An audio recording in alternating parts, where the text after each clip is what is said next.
Tonight on Motorway, the weapons of road rage. Full moon and full throttle. And naughty nights with the clean-up squad.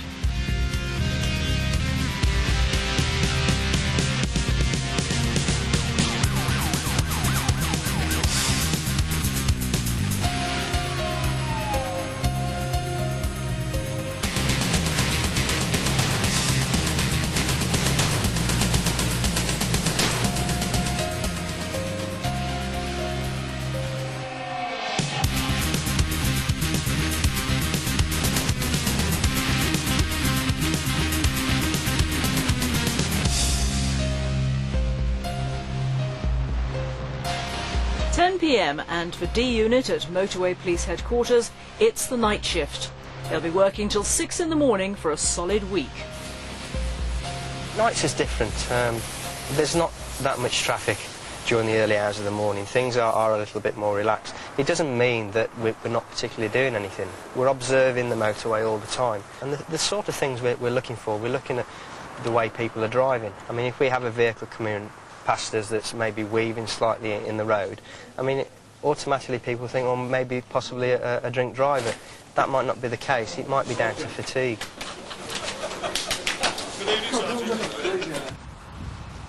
10 miles away, on the other side of Birmingham, Warwickshire County Council's clean-up squad will also be working through the night. My missus won't believe it, I'll tell you. Right, now I've got to make me tea.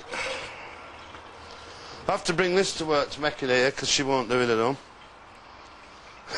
Most of the lads have worked on the motorway all the life with me, you know, so I know, I've got a very good idea what they're capable of and everything. I think most of them accept me as the boss, and we get on quite well.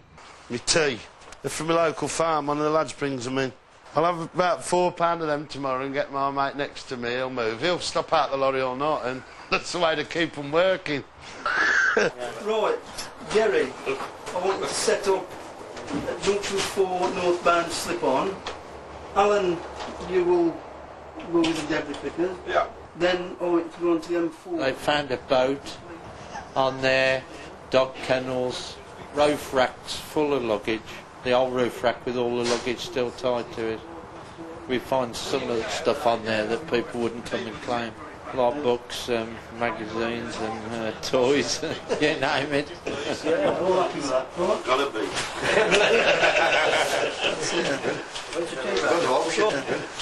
For driver Jerry Fox, it'll be a long night. He's in charge of blocking lanes on the motorway for work that can only be done in the early hours. He won't get to bed until 10 tomorrow morning.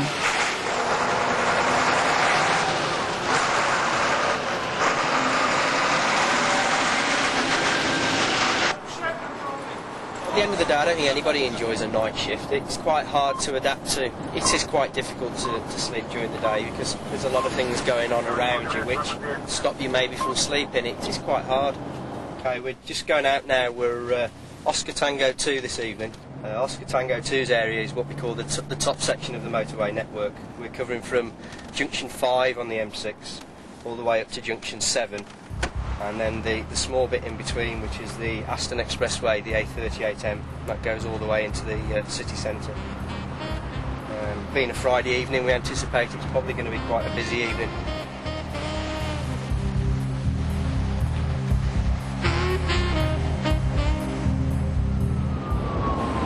There is an RTA southbound on the M6 just south of junction 5.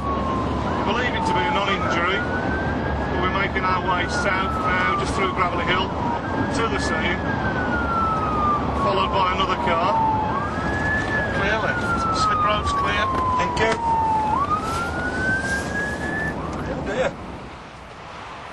We realised back there we were on the wrong road, yeah?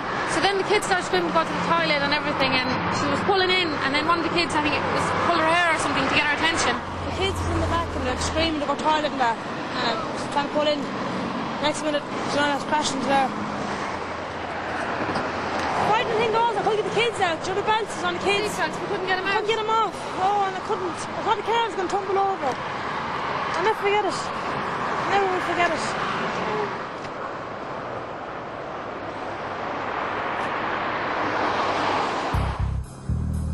going to have a block vehicle parked in lane 3 with a crash cushion on the rear of it. And there'll be some vehicles on the hard shoulder showing that lane 3 is closed. We have to monitor the number of vehicles that go along before we can put a closure on, and there's set limits that we have to work to. We have to do a 3-minute count, and we generally do one every 15 minutes. If more than 60 vehicles pass by during the 3-minute traffic count, it's simply too dangerous to attempt to close the outside lane, and the clean-up squad will have to be patient. Roller 1, roller 2, come in. Yes, roller 1, sir. Can you give me the Tango Charlie, please? The last count was 73. OK, stand by for a bit then. Especially in this area with the NEC and the airport, etc., we get nights where the traffic flows are abnormally high and they just have to wait.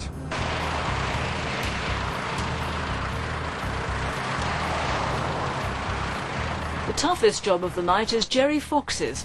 His lorry is fitted with a crash cushion. It will block lane 3 of the M6. It's the only protection he's got from high-speed traffic, but he's confident the kit does its job.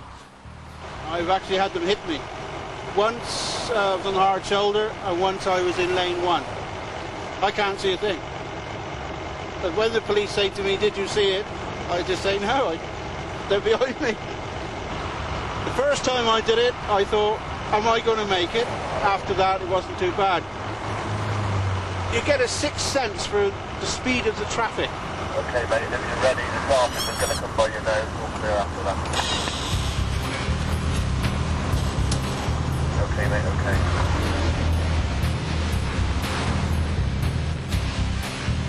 More than 3 hours of waiting on the hard shoulder, and the rolling roadblock is finally doing its job. For the clean-up squad, a night's work is only just beginning.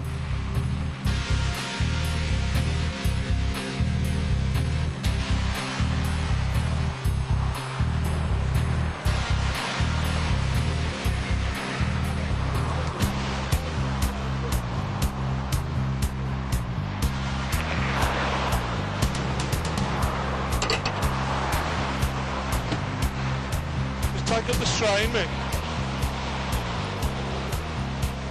Martin, do you want to jump in and get your foot on the foot brake, save it rolling out? Yeah?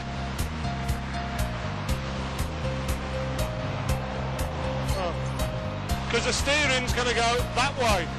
Hold on, Mick.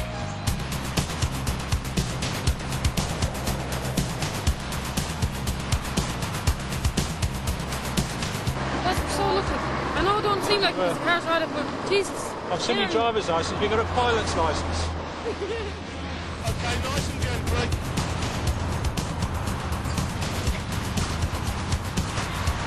Hallelujah. Backwards. Okay. That's the point of impact. They've lost one spotlight and it's just ridden straight up onto the barrier. And you look underneath, all the concrete you can see is running the length of the car.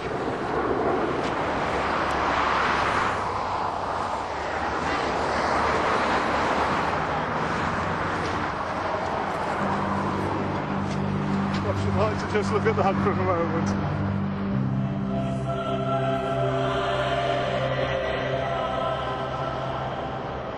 It could be much worse because cars can always be repaired and people can't. It would appear all the children were strapped in quite safely. No one's hurt. But the lady's concerned now. She wants to know if the vehicle is drivable.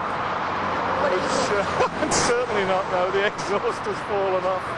What will happen is the garage will come out, take the car back to their local garage, and then they can arrange it for you to be taken back home. Yeah. And then if needs be, someone can come and collect you and arrange for a taxi to take you back home to Wolverhampton. The car is cleared from the hard shoulder. It'll mean another expensive barrier repair for the clean-up squad. Work like this doesn't come cheap. The average cost is about £500. What many drivers don't realise is that if they're to blame, they'll be picking up the bill.